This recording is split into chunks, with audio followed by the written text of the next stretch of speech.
नमस्कार। आकाशवाणी जयपुर अजमेर से प्रस्तुत है प्रादेशिक समाचार।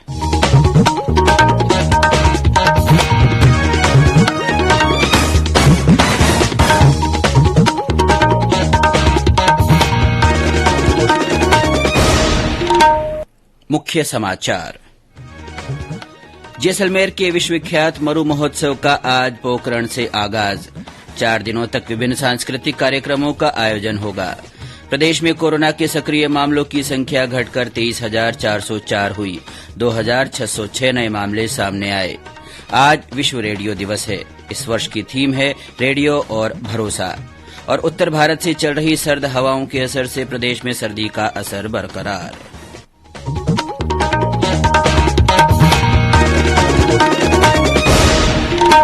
समाचारों के साथ मैं अब्दुल हनीफ।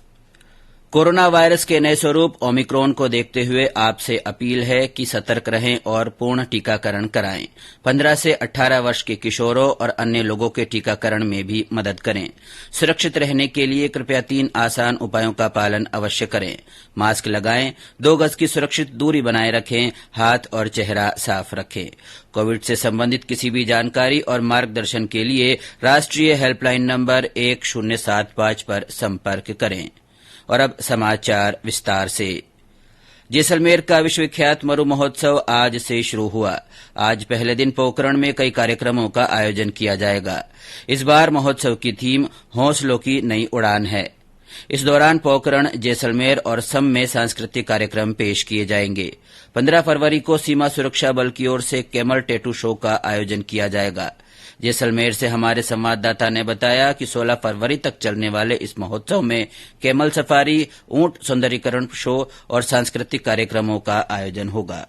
जैसलमेर के 4 दिवसीय मरु महोत्सव का आगाज सुबह पोकरण में आयोजनीय भव्य शोभा यात्रा के साथ होगा। सालमसर तालाब से राजकीय माध्यमिक विद्यालय पोकरण तक निकलने वाली इस शोभा यात्रा को राजस्थान क्रिकेट संघ के अध्यक्ष वैभव गहलोत व कैबिनेट मंत्री सालेह मोहम्मद हरी झंडी दिखाकर रवाना करेंगे। प्रातः 10 बजे विद्यालय प्रांगण में मिस्टर पोकरण, मिस पोकरण प्रतियोगिताएं होगी। वहीं साफा बांधो, रस्साकसी, कुश्ती, पनहारी, मांडना व रंगोली प्रतियोगिताएं भी आयोजित की जाएगी। शाम को पोकरण में सांस्कृतिक भव्य संध्या का आयोजन होगा, जिसमें सेलिब्रिटी अफसाना खान व परमेश वर्मा अपनी प्रस्तुतियां देंगे। ओमजी विश्रा, आकाशवाणी समाचार, जैसलमेर।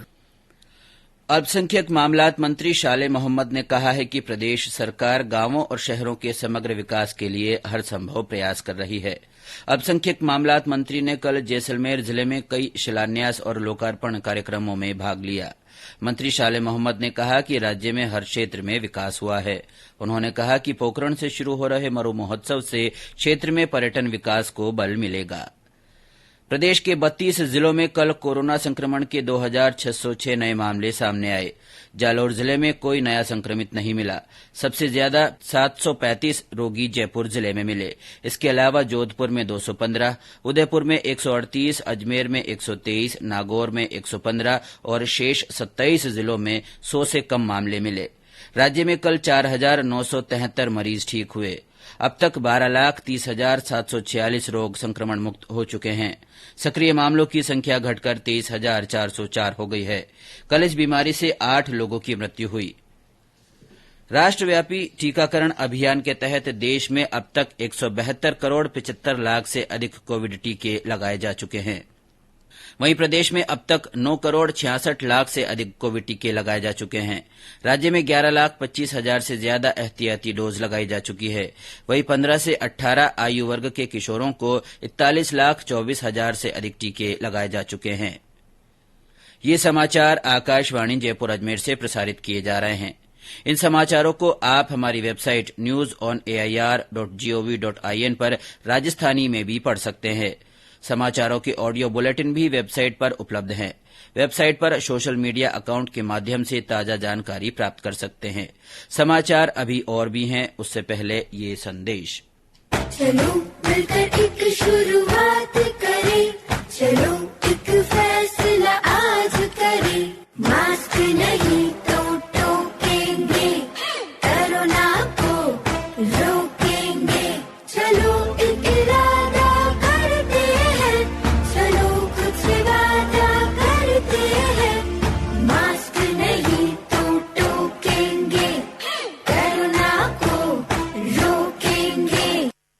समाचारों में आपका एक बार फिर से स्वागत है। आज विश्व रेडियो दिवस है। 2012 में संयुक्त राष्ट्र महासभा ने इसे अंतर्राष्ट्रीय दिवस के रूप में मान्यता दी थी। रेडियो के महत्व के बारे में लोगों और मीडिया में जागरूकता बढ़ाने और रेडियो के माध्यम से सूचना तक पहुंच को प्रोत्साहित करने के लिए हर वर्ष 13 फरवरी को यह दिवस मनाया जाता है। इस वर्ष विश्व रेडियो दिवस की थीम है रेडियो और भरोसा। आकाशवाणी समाचार जयपुर भी वर्ष 1959 से लगातार लोगों तक प्रभावी रूप से रेडियो के माध्यम से समाचार और अन्य कार्यक्रम पहुंचा रहा है। इसके अलावा समय समय पर विभिन्न जागरूकता कार्यक्रमों का भी प्रसारण किया जा रहा है। इस वर्ष नई पहल करते हुए राजस्थानी वेबसाइट भी शुरू की गई है। इससे लोगों को अपनी स्थानीय भाषा में समाचार और अन्य जानकारियां प्रतिदिन मिल पा रही है। सोशल मीडिया के विभिन्न प्लेटफॉर्म के जरिए भी आमजन तक सूचनाएं पहुंचाई जा रही है। इस अवसर पर आकाशवाणी आधे घंटे के कार्यक्रम ओपन फोरम का आयोजन कर रहा है। यह कार्यक्रम 102.6 मेगाहर्ट्ज पर एफएम रेनबो पर अब से कुछ देर बाद प्रसारित होगा। इस कार्यक्रम में श्रोता आकाशवाणी के प्रधान महानिदेशक एन वेणुधर रेड्डी से आकाशवाणी की विश्वसनीयता विषय पर बातचीत कर सकेंगे। आज भारत कोकिला और स्वाधीनता आंदोलन की नेता सरोजनी नायडू की 143वीं जयंती है। फिल्म प्रभाग उनके जीवन पर आधारित फिल्म के प्रसारण से उन्हें श्रद्धांजलि अर्पित कर रहा है। इस फिल्म प्रभाग की वेबसाइट और यूट्यूब चैनल पर देखा जा सकता है। इस फिल्म का प्रसारण केंद्रीय सूचना और प्रसारण मंत्रालय द्वारा आजादी का अमृत महोत्सव के अंतर्गत किया जा रहा है। प्रदेश में सघन मिशन इंद्रधनुष टीकाकरण अभियान का पहला चरण अब 16 फरवरी तक आयोजित होगा। चिकित्सा विभाग इस अभियान के तहत 2 वर्ष तक के बच्चों को 9 तरह की बीमारियों से बचाव के लिए टीके लगा रहा है। जयपुर के मुख्य चिकित्सा और स्वास्थ्य अधिकारी डॉ नरोत्तम शर्मा ने बताया कि अभियान का पहला चरण 7 फरवरी से शुरू हुआ था। अभियान का दूसरा चरण 7 से 13 मार्च और तीसरा चरण 4 से 10 अप्रैल तक संचालित किया जाएगा। स्वायत्त शासन मंत्री शांति धारीवाल और जयपुर नगर निगम हेरिटेज की महापौर मुनेश गुर्जर ने कल आधुनिक रोड स्वीपर को हरी झंडी दिखाकर रवाना किया। इस मौके पर श्री धारीवाल ने कहा कि ये रोड स्वीपर आधुनिक है। जयपुर में अगर ये प्रयोग सफल रहा तो अन्य शहरों के लिए भी इसी तरह की मशीनों से सफाई कराई जाएगी।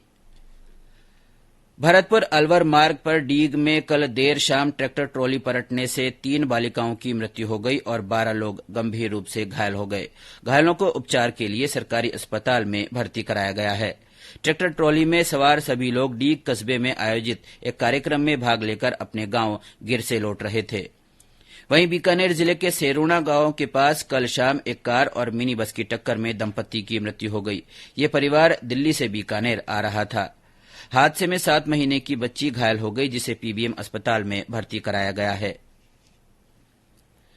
प्रधानमंत्री नरेंद्र मोदी 27 फरवरी को सुबह 11 बजे आकाशवाणी पर मन की बात कार्यक्रम में देश विदेश के लोगों से अपने विचार साझा करेंगे। ये मासिक रेडियो कार्यक्रम की 86वीं कड़ी होगी। प्रधानमंत्री ने मन की बात की इस कड़ी में अपने संबोधन में शामिल करने वाले विषयों पर लोगों से अपने विचार साझा करने को कहा है। लोग नमो ऐप या माई जीओवी ओपन फोरम पर अपने विचार साझा कर सकते हैं। उत्तर भारत से चल रही सर्द हवाओं के असर से प्रदेश में सर्दी का असर बना हुआ है।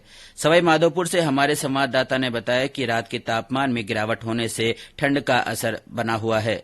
सर्दी के चलते आम जनजीवन पर इसका असर देखा जा रहा है। मौसम विभाग के अनुसार सर्दी का असर 15 फरवरी तक बना रहेगा। 16 और 17 फरवरी को मौसम में कुछ बदलाव हो सकता है। कई शहरों में हल्के या आंशिक बादल छाए रहने की संभावना है। और अब अंत में मुख्य समाचार एक बार फिर। जैसलमेर के विश्वविख्यात मरु महोत्सव का आज पोकरण से आगाज हुआ। 4 दिनों तक विभिन्न सांस्कृतिक कार्यक्रमों का आयोजन होगा। प्रदेश में कोरोना के सक्रिय मामलों की संख्या घटकर 23,404 हो गई है। 2,606 नए मामले सामने आए हैं। आज विश्व रेडियो दिवस है। इस वर्ष की थीम रेडियो और भरोसा है। और उत्तर भारत में चल रही सर्द हवाओं के असर से प्रदेश में सर्दी का असर बरकरार है। इसी के साथ प्रादेशिक समाचार बुलेटिन समाप्त हुआ। नमस्कार।